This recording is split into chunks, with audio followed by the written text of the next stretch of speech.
Hello everyone, আসসালামু আলাইকুম। সবার কি অবস্থা, কেমন আছেন সবাই? নতুন একটি ভিডিওতে সবাইকে ওয়েলকাম জানাচ্ছি। আশা করছি সবাই ভালো আছেন। এইখানে আজকে রান্না করে দেখাবো কিভাবে আমাদের ব্রাহ্মণবাড়ির স্টাইলে বেগুন দিয়ে শুটকি দিয়ে যে কারিটা রান্না করা হয় এটা। এই কারিটা অবশ্য বিভিন্ন স্টাইলে রান্না করা যায়, এক একজন এক একভাবে রান্না করে।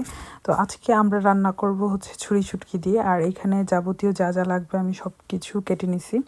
তো একটু পেঁয়াজ আর রসুন বেশি করে দিলে তখন খেতে বেশি ভালো লাগে, কারণ শুটকির যে কোনো কারিতে পেঁয়াজ রসুনটা বেশি দেওয়া ট্রাই করবেন। রসুনটা স্পেশালি কুচি করে কেটে দিলে অনেক ভালো লাগে, আর স্লাইস করে যদি কাঁচামরিচ দেওয়া হয়।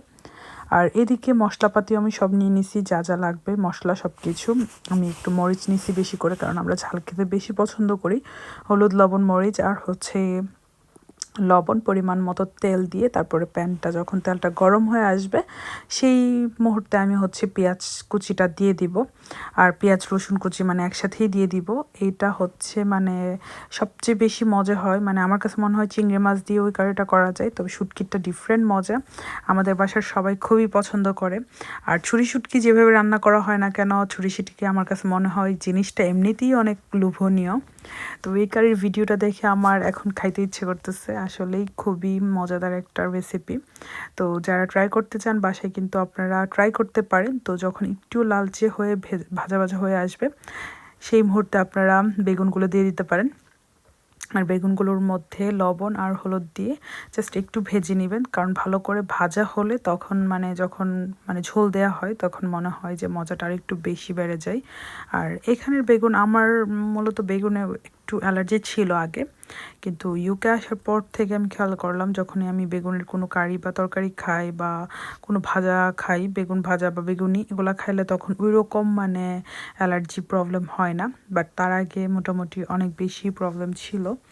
তো যখন ভাজা ভাজা হয়ে আসছে তারপর একে একে সব মশলাপাতি দিয়ে দিব। আর শুটকিটাকেও কিন্তু ভেজে নিতে হবে এই বেগুনের মাঝে। তো অনেকে আছে আবার শুটকিটাকে আলাদা করে ভেজে নেয়, আর আপনারা চাইলে এটার মধ্যে দিয়েও ভাজতে পারেন। এটা আসলে এক একজনের পছন্দের উপর ডিপেন্ড করে আর কি।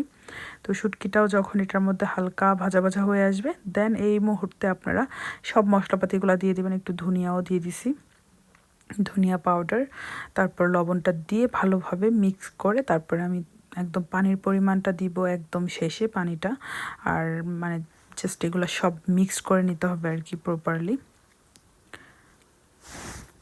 পর মোটামুটি যখন ভোনা ভোনা হয়ে আসবে সেই পর্যায়ে ধনেপাতা দিয়ে একটু নেড়ে নুড়ে তারপরে আমি এটা তুলে ফেলবো।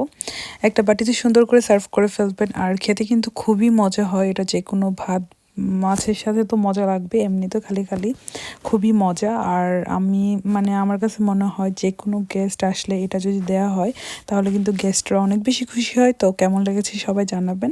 আল্লাহ হাফেজ।